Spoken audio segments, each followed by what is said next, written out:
Job के साथ फिर मेरा जो बीच में गैप हो गया था ना, उसके कारण मेरा बहुत ज्यादा मतलब पढ़ाई में मन भी नहीं लग रहा था। लेकिन उस टाइम पे मैंने फर्स्ट काम की थी कि टीएनसी का टेस्ट सीरीज ले ली थी, क्योंकि जब भी कोई मतलब मैं कभी भी स्टार्ट करना चाहती थी, कभी भी कोई नर्सिंग में, फर्स्ट ऑप्शन मेरा यही था कि टीएनसी का टेस्ट सीरीज ले लेती हूँ, क्योंकि रोज टेस्ट देना इज वेरी इंपॉर्टेंट।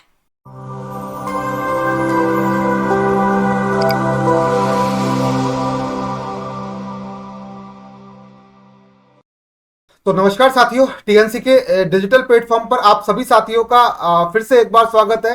तो साथियों, आज हम फिर से आपको एक टीएनसी टॉपर से मिलवाने वाले हैं। आपको बता दूं, ये पहले से ही एम्स देवघर के अंदर जनरली पोस्टेड है एज अ नर्सिंग ऑफिसर, और आज हमारे साथ जो जुड़ी है वो टियासा है, जो अभी एम्स देवघर में है, और इन्होंने नॉर्सेट 10 के अंदर एक बहुत ही अच्छी रैंक, ऑल इंडिया रैंक 403 को अचीव किया है। तो आइए इनसे जानते हैं कि ड्यूटी के साथ में इन्होंने जो पढ़ाई है उसको कैसे कंटिन्यू रखा, क्योंकि बहुत सारे बच्चे ऐसे होते हैं जो ड्यूटी पर हैं, जो अभी as a nursing officer posted हैं, लेकिन अपने घर के आसपास आना चाहते हैं या किसी दूसरे एम्स में या दूसरे इंस्टीट्यूट में जाना चाहते हैं, तो वो किस तरीके से अपनी तैयारी को कंटिन्यू कर सकते हैं, ये हम आज टियासा से जानने की पूरी कोशिश करेंगे। ठीक है ना? तो टियासा, सबसे पहले तो मैं आपको कॉन्ग्रेचुलेट करना चाहूंगा पूरे टीएनसी टीम की तरफ से कि आपने एक बहुत ही अच्छी रैंक विद ड्यूटी अचीव की है, जो कि बहुत मुश्किल काम है, लेकिन आपने वो करके दिखाया। तो उसके लिए पूरी टीएनसी टीम की तरफ से आपको बहुत बहुत congratulation. Thank you so much sir. Okay Tyasha, next मैं आपसे जानना चाहूंगा कि आप सबसे पहले आप अपना इंट्रोडक्शन दें कि आप कहाँ से हैं, कैसे हैं, अभी कहाँ हैं, कौन से एग्जाम से आपने, कब आप पास आउट हुए थे, कब से आप तैयारी कर रहे हो, वो सारी चीजें आप बताएं। सर, मेरा नाम तियाशा कुंडू है, मैं वेस्ट बंगाल से बिलोंग करती हूँ। मेरा नॉर्सेट 6 में सिलेक्शन हुआ था एम्स देवघर में, मेरा ऑल इंडिया रैंक था 803। और अभी उसके बाद मैं एम्स कल्याणी के लिए मेन चीज प्रिपेयर कर रही थी, तो मैंने नॉर्सेट 7 और 8 अपेयर नहीं की थी, लेकिन 9 एंड 10 फिर से की थी, क्योंकि उस टाइम पे प्रिपरेशन उतना नहीं था, मेरा छूट गया था बीच में। और मैं अपनी बीएससी 2023 में पास आउट हूँ फ्रॉम एम्स भुवनेश्वर। एंड उसके बाद मैंने प्रिपरेशन स्टार्ट कर दी थी टीएनसी से, मेनली नॉर्थ 6 के टाइम से ही। तो उस टाइम पे मैंने टीएनसी से अपना फुल जो बैच होता है वो ली थी, और उसके साथ टेस्ट भी ली थी। तो उसके बाद मेरा नॉर्थ 6 में सिलेक्शन हो गया था। उसके बाद मैंने थोड़ा बहुत पढ़ाई छोड़ दी थी, क्योंकि कल्याणी का उतना सीट नहीं आ रहा था। उसके बाद फिर से मैंने ले लिया 9 एंड 10।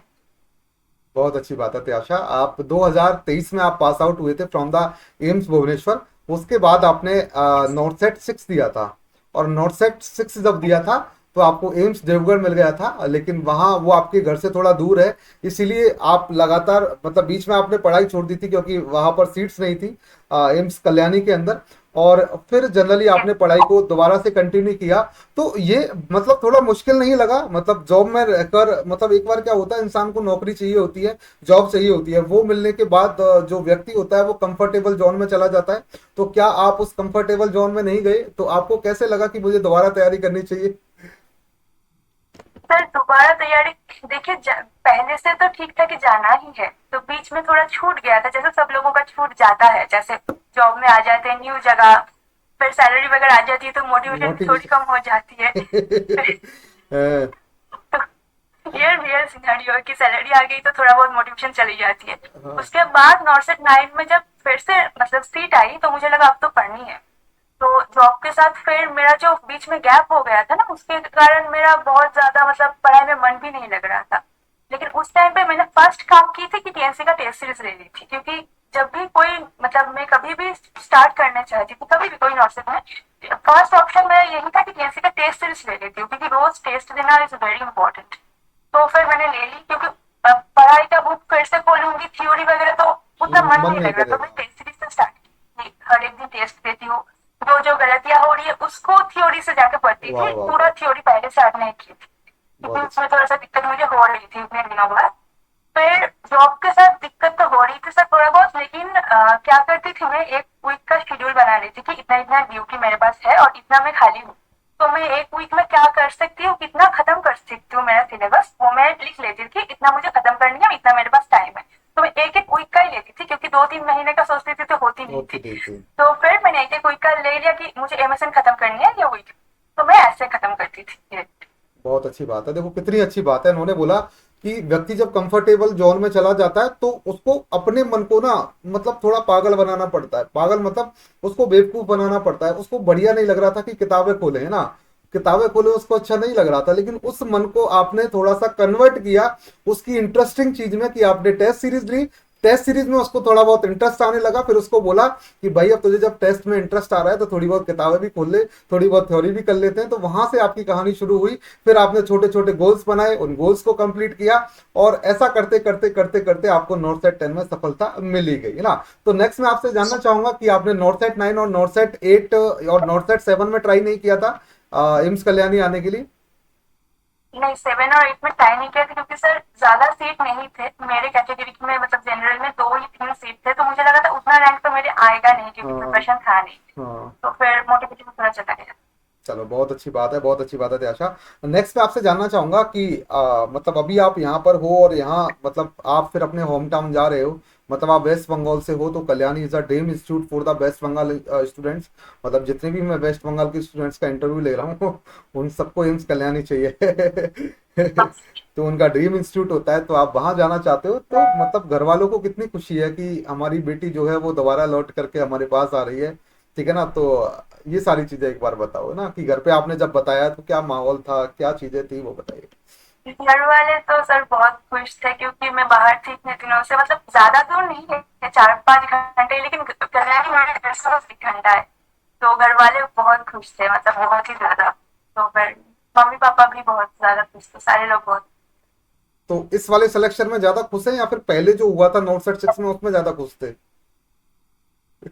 पहले वाले में ज्यादा खुश थे क्योंकि पहले वाले में जॉब, फर्स्ट जॉब में तो सर सबसे ज्यादा सबसे खुशी ज्यादा होती है। खुशी होती है बिल्कुल सही बात है। फर्स्ट जॉब में जो खुशी होती है वो किसी में भी नहीं होती है ना, मतलब सबसे ज्यादा खुशी होती है। मुझे आज भी याद है जब मेरा सबसे पहला नोट सेट निकला था, तो जो खुशी मतलब घर वालों को थी ना, भाई अल्टीमेट थी ना। हाँ, और आज जब मैं कोई भी एग्जाम निकालता हूँ ना, तो वो मुझे स्टेटस देख के बैक कॉल भी नहीं करते कि कौन सा एग्जाम निकला है तेरा, क्योंकि अब एग्जाम इतने निकल गए तो उनको इंटरेस्ट ही नहीं है कि भाई इसका चलता रहता है ना। तो वो बात जैसे जैसे आप सिलेक्शंस बढ़ाओगे ना, वैसे वैसे घर वाले कहेंगे यार ये तो लेता रहता है सिलेक्शंस, मतलब लेता रहता है, लेती रहती है, तो इतना इंटरेस्ट नहीं रहता है ना। ये तो आप घर के पास जा रहे हो तो थोड़ा बहुत इंटरेस्ट होगा, लेकिन जब आप एम्स कल्याणी में रहते हुए यदि कोई एग्जाम दोगे फिर सिलेक्शन होगा, फिर घर वालों का इंटरेस्ट ही नहीं होगा, हो गया कोई बात नहीं है ना होता रहता है ये चीजें आपको देखने को मिलती है। चलो बहुत अच्छी बात है। नेक्स्ट मैं आपसे जानना चाहूंगा कि आपने बोला कि मैंने स्टार्टिंग में थोड़ी टीएनसी से करी थी नॉर्थ सेट 6 के टाइम पर, और टेस्ट सीरीज भी ली थी, तो और आपका नॉर्थ सेट 6 में हो गया था, एम्स देवगढ़ आपको मिला था। उसके बाद में आपने जब तैयारी स्टार्ट करी, मतलब बीच में गैप लिया था, गैप आ गया था, उसके बाद आपने दोबारा तैयारी स्टार्ट करी, तो टेस्ट सीरीज से सारी तैयारी आपने स्टार्ट करी थी ना। तो क्या टेस्ट सीरीज से सारी चीजें हो गई थी, मतलब आपने जब स्टार्ट किया था तो मतलब सब कुछ पॉसिबल था कि कोई दिक्कत नहीं आई थी उसके अंदर? और टेस्ट सीरीज कितनी इंपॉर्टेंट है बच्चों को वो भी बताएं, क्योंकि ये थोड़ा डाउट रहता है बच्चों का कि टेस्ट सीरीज लें कि नहीं लें, टेस्ट प्रैक्टिस करें कि नहीं करें, क्या सर बिना टेस्ट प्रैक्टिस के भी सिलेक्शन हो सकता है क्या? वो एक बहुत बड़ा डाउट है। तो मैं चाहूंगा कि आप एज अ टॉपर बताएं हमारे बच्चों को, एक एडवाइस दें कि बिना टेस्ट के भी सिलेक्शन हो सकता है या फिर टेस्ट से ही सिलेक्शन होगा, और कैसे होगा? टेस्ट सीरीज तो बहुत इंपॉर्टेंट है एक्चुअल में। 50% और टेस्ट सीरीज का होता ही है, 50 to 60%। अगर आप थ्योरी भी पढ़ लोगे ना, तो उसके बाद अगर एग्जाम ठीक से टेस्ट सीरीज मतलब नहीं लोगे, तो एग्जाम के टाइम पे अगर एमसीक्यू आ भी जाएगा, आपको थ्योरी पता भी है, तो आप कभी टाइम मतलब कंफ्यूजन में नेगेटिव हो ही जाएगा। तो टेस्ट देने से क्या होता है ना, नेगेटिव बहुत कम हो जाता है और ब्रेन भी ट्रेंड हो जाता है कि हाँ मतलब खुश आप रहो। एटलीस्ट एलिमिनेशन कर सकते हो, ये वाली चीज है। तो टेस्ट सीरीज तो मैं नॉट 6 के टाइम पे भी हर रोज देती थी टीएनसी का, मतलब एक भी दिन मेरा छूटा नहीं था। और हर रोज जो रैंक आता था उससे मैं सोचती थी नेक्स्ट दिन और थोड़ा ज्यादा अच्छा है, ज्यादा अच्छा है, ऐसे ऐसे लास्ट में मेरा नॉट 6 के आगे आगे मेरा टॉप 30 में आ जाता था नेम। तो कॉन्फिडेंस भी बूस्ट होता है बहुत ज्यादा। टेस्ट सीरीज तो बहुत इंपॉर्टेंट है सर, और टीएनसी का जो है बहुत सारे बच्चे देते हैं, रैंक भी रोज आता है और इतना अच्छा, मतलब टेस्ट सीरीज भी बहुत अच्छा है। तो ऑब्वियसली टीएनसी तो लेना ही चाहिए सबको, मतलब मैं सजेस्ट तो करूंगी क्योंकि मैं चलिए, खुद यूज की हूँ, हर बार यूज की हूँ मतलब टीएनसी का। थैंक यू इस चीज के लिए। नेक्स्ट मैं आपसे जानना चाहूंगा त्याशा कि जब आप एग्जाम देने गए तो वहां मतलब पहले से जो तैयारी थी, क्या उस तैयारी से कॉन्फिडेंस था? और जब एग्जाम हॉल में गए तो वहां किसी प्रकार की कोई एंजाइटी हुई थी? पेपर देख करके कैसा लगा? क्वेश्चंस आने लगे थे, नहीं आने लगे थे? और कितने क्वेश्चंस आपने अटेम्प्ट करे, मतलब वो जो माहौल था पेपर के आसपास का, एग्जाम के आसपास का, जिस दिन एग्जाम था उससे पहले कैसा लग रहा था, उस टाइम पे कैसा लग रहा था, उसके बाद में क्या लग रहा था कि सिलेक्शन हो जाएगा नहीं होगा, और जैसे ही एग्जाम हॉल के बाहर आए तो कैसी खुशी थी, वो सारी चीजें बताए ना। सर जैसे दो एग्जाम था, प्री एंड मेंस। तो प्री का पेपर मुझे इस बार थोड़ा सा टफ, मतलब अच्छा। टफ नहीं, ट्रिकी लगा। हम्म। तो मेरा अटेम्प्ट था 80 क्वेश्चंस मैंने अटेम्प्ट किया था, तो मेरा 98.14 ऐसा परसेंटाइल प्री में आया था। तो प्री में तो उतना टेंशन नहीं था, क्योंकि मुझे लगा ही था कि प्री तो निकल जाएगा, क्योंकि ठीक गया था और उसका 5 टाइम्स लेते हैं, तो मुझे लगा था हो ही जाएगा। तो फिर मेंस के टाइम पे जब मैं गई थोड़ा एग्जाम हॉल में, तो दिक्कत, एकदम डर लग ही रहा लग था। ही जाता है तो बिल्कुल। फिर लेकिन जब एग्जाम स्टार्ट हुआ, क्वेश्चंस आने लगे, तो फिर मैं भूल गई थी कि जो होगा बस दिखा जाएगा, मतलब ऐसे टाइप का। फिर मैंने दे दिया, पुट एग्जाम हो गया, उसके बाद फिर से टेंशन होने लगा कि क्या होगा अब। क्या हो गया। लेकिन फिर घर आके थोड़ा थोड़ा मैंने चेक किया, तो ठीक है, मतलब मुझे लगा जो होगा देखा जाएगा। होगा देखा जाएगा, मतलब सही। ज्यादा एंग्जाइटी लेने से और ज्यादा नेगेटिव हो जाता है, ये मैंने देखा है, इसलिए मैंने नहीं लिया। बहुत अच्छी बात है, बहुत अच्छी बात है त्याशा। बहुत अच्छा एक्सपीरियंस रहा आपका, है ना। विद ड्यूटी आपने एग्जाम निकाला है, विद जॉब आपने एग्जाम निकाला है, बहुत खुशी खुशी निकाला है, बहुत इजी वे में निकाल लिया, बहुत ज़्यादा ऐसा लोड नहीं लिया। सारी चीज़ें बहुत आसान तरीके से हो गई है ना, मजाक मजाक में बोल सकते हैं। ठीक है, हाँ मेहनत करी होगी, मैं ये नहीं मान रहा, लेकिन पहले का जो एक्सपीरियंस था आपका नॉर्थ साइड 6 के टाइम का, वो बहुत काम आया होगा मुझे जैसा लगता है, बाद में इतना एफर्ट्स लगाने की जरूरत नहीं पड़ी होगी आपको। तो नेक्स्ट मैं आपसे जानना चाहूंगा कि मतलब जैसे आपका स्टार्टिंग से ही, जब से आपने तैयारी करना शुरू किया था तब से ही आपको एम्स कल्याणी चाहिए था, मतलब वही फेवरेट इंस्टीट्यूट था, या फिर कई बार क्या होता है बच्चों का कोई दूसरा भी होता है, मतलब घर से दूर भी थोड़ा हो सकता है कि उसको वो सिटी अच्छी लग रही हो, या उसकी वो पेरेंट सिटी हो, या कुछ भी हो एक्स वाई जेड। तो आपको स्टार्टिंग से एम्स कल्याणी चाहिए था, या फिर मतलब कुछ और भी था। नहीं सर, स्टार्टिंग से ही चाहिए था, लेकिन नॉर्थ सिक्स में भी 4 सीट्स आए थे, तो मेरा रैंक उतना अच्छा नहीं आया था। तो फिर नहीं हुआ, लेकिन उसके बाद जब आया, उसके बाद मैं लग गई कि अभी तो जाना है। तो एम्स कल्याण मतलब सॉरी, जो वेस्ट बंगाल से एम्स देवगढ़ है वो भी शायद पास ही पड़ता है, ज्यादा दूर नहीं पड़ता, पास ही पड़ता है ना। ठीक है ठीक है। But next next next next मैं आपसे जानना चाहूंगा, मेरा लास्ट क्वेश्चन जो रहता है बच्चों से हमेशा, वही मैं आपसे करना चाहूंगा कि वैसे तो मतलब पहले ही आपको सफलता मिल चुकी है, लेकिन अब भी आपको सफलता मिली है, दोबारा सफलता मिली है। तो कई बार क्या होता है, हमारे साथ में हमारे दोस्त होते हैं, हमारे पेरेंट्स होते हैं जो बहुत सपोर्टिव होते हैं ना कोई व्यक्ति ऐसा होता है, क्योंकि कई बार हम थोड़ा मतलब पीछे की तरफ जाते हैं, या कभी देखो हर व्यक्ति के जीवन में डाउनफॉल आता है ना, मतलब वो नीचे की तरफ जाता है।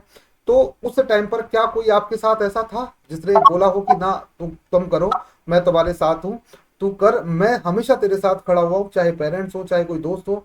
आप बोल सकते हो उसके बारे में, आप अपनी सफलता को उसको डेडिकेट कर सकते हो, जिसको भी डेडिकेट करना चाहो उसको कर सकते हो। सर जैसे पेरेंट्स तो हर टाइम साथ में ही थे, हम्म। भाई भी है मेरा, वो भी साथ में फुल मतलब सपोर्ट देता था कि कर ले। तो मम्मी ज्यादा, मतलब कभी मम्मी हर टाइम बोलती थी हो जाएगा, मतलब हर टाइम मैं अगर डिमोटिवेटेड भी हो जाती थी, फिर भी मम्मी बोलती थी कि कर ले, हो जाएगा कभी ना कभी। हम्म। फिर भगवान पे ट्रस्ट रख, ऐसे टाइप का तो मोटिवेशन मतलब मम्मी देती ही थी। और मेरी इधर जो देवघर में पोस्टेड हूँ, उधर मेरी रूममेट भी है, वो भी बहुत ज्यादा सपोर्टिव थे। फिर मेरे फ्रेंड है, वो भी सपोर्टिव है, मतलब बहुत सारे, मतलब दोस्त मुझे बहुत अच्छे मिले इधर के, और पेरेंट्स भी बहुत सपोर्टिव थे। तो दुख नहीं हो रहा उनको छोड़कर आप जाओगे, इतने अच्छे दोस्तों को छोड़ करके आप जाओगे, रूममेट को छोड़ करके जाओगे जिसने इतना सपोर्ट किया कि तुम जाओ। उन्होंने ये नहीं सोचा कि मतलब ये चली जाएगी तो मेरा मन लगेगा नहीं लगेगा, मैं खुश रहूंगी नहीं रहूंगी, लेकिन तुम खुश हो तो मैं खुश हूँ ना। उन्होंने आपको हाँ, मोटिवेट किया, तो याद तो आएगी बहुत ज्यादा, है ना। बहुत आएगी याद सर। आएगी। अभी वो अलग गोल है, ये अलग गोल है, लेकिन पास में है, मिलते रहेंगे, अब क्या कर सकते हैं उसमें। हाँ कुछ नहीं कर सकते, जब एक बेस्ट अपॉर्चुनिटी मिलती है तो सबसे पहले अपने जो पेरेंट्स होते हैं उन्हीं को प्रायोरिटी दी जाती है ना। तो पेरेंट्स के पास जाना ज़्यादा इम्पोर्टेंट है, कंपैरिजन ऑफ द फ्रेंड्स। सबकी अलग अलग चीज़ें होती हैं, लेकिन पेरेंट्स का जो मतलब होता है वो कोई नहीं कर सकता है ना, जो उन्होंने सेक्रीफाइसेस किए होते हैं अपने बच्चे के लिए वो कोई नहीं कर सकता, तो उनका जनरली बहुत ज़्यादा हमारे ऊपर होता है ना। ठीक है, चलो, बहुत अच्छा लगा त्याशा तुमसे मिल करके, और बहुत प्यारा लगा। आपने बहुत अच्छी अच्छी बातें बताई, बहुत सारी चीजें हमारे बच्चों को बताई, ठीक है ना। और आपको फिर से मैं बेस्ट विशेष देना चाहूंगा। आप पूरे टीएनसी परिवार की तरफ से आपको फिर से मैं एक बार थैंक यू बोलना चाहूंगा कि आपने इस इंटरव्यू सेशन के अंदर जुड़े, इतना प्यारा इंटरव्यू दिया और इतनी प्यारी प्यारी बातें हमारे बच्चों को बताई, उसके लिए थैंक यू सो मच। आप जीवन में ऐसे ही आगे बढ़ते रहें, पूरी टीएनसी टीम आप पर प्राउड फील करती है। Thank you so much. Thank you so much sir.